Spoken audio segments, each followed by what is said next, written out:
చంద్రబాబు కావాలా జగన్ కావాలా? మాకు చంద్రబాబు నాయుడు కావాలండి. ఎందుకు చంద్రబాబు? నాకు అన్ని పనులు చేసి పెడతాడు. నేను పచ్చి టీడీపీ. జగన్ చేయలేదు ఏం పనులు? నాకు ఏమి ఒక్క అమ్మఒడి ఒకటే ఇచ్చాడు. ఇస్తున్నాడుగా మరి ఒక్కసారే ఇచ్చాడు, అయిపోయింది కదా. 5 సంవత్సరాలు ఒకసారేనా? అంతవరకే. చంద్రబాబు ఎందుకు కావాలి? నాకు లోగడ నేను రద్దు పొంది ఉండే ఆయన దగ్గర, మళ్ళీ ఆయనే కావాలని నేను అనుకుంటున్నా. మీ మాట ఏంటి? మా మాట టీడీపీ గెలిచిద్దని మా బాపట్లలో వేగేసిన నరేంద్రవరం కావాలా కోన రఘుపతి కావాలా? కోన రఘుపతి గారు లోగడ చాలా చేసి ఉన్నాడు. ఇప్పుడు వేగేశ్వర వర్మ గారు వస్తే మాకు ఇక్కడ స్థలాలు ఇచ్చారు ఇద్దరి పక్కన. ఆ స్థలాల్లో ఇల్లు సగం సగం ఆగిపోయినాయి. కొన్ని బాగా ఫ్లాట్లోనే ఉన్నాయి. వాటినన్నిటి పూర్తి చేస్తా అన్నాడు. ఎన్టీఆర్ కాలనీ మాది, ఎన్టీఆర్ కాలనీ పెట్టారు. ఆ కాలనీకి మేము నిర్మించుకుందామని చెప్పి మేము కేటాయించుకున్నాం.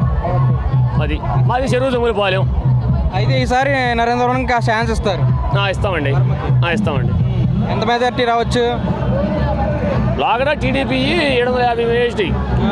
పోయినసారి ఎలక్షన్కి వచ్చేసరికి మన నెంబర్లో ఇటుకి వచ్చేసరికి ప్రెసిడెంట్కి వచ్చేసరికి 445 ఓట్లతో మెజార్టీ గెలిచాం మేము టీడీపీ వాళ్ళం అక్కడ మీ గ్రామంలో. మా గ్రామంలో. అంతకుముందు 750. ఈసారి ఎన్నన్నా కానీ రావాలనుకుంటున్నాం. జనం దృష్టిలో అయితే గెలిపించుకుంటారు నిజంగానే? గెలిపించుకుంటామని మేము అనుకుంటున్నామండి. ఆ దేవుడి దయ వల్ల అది.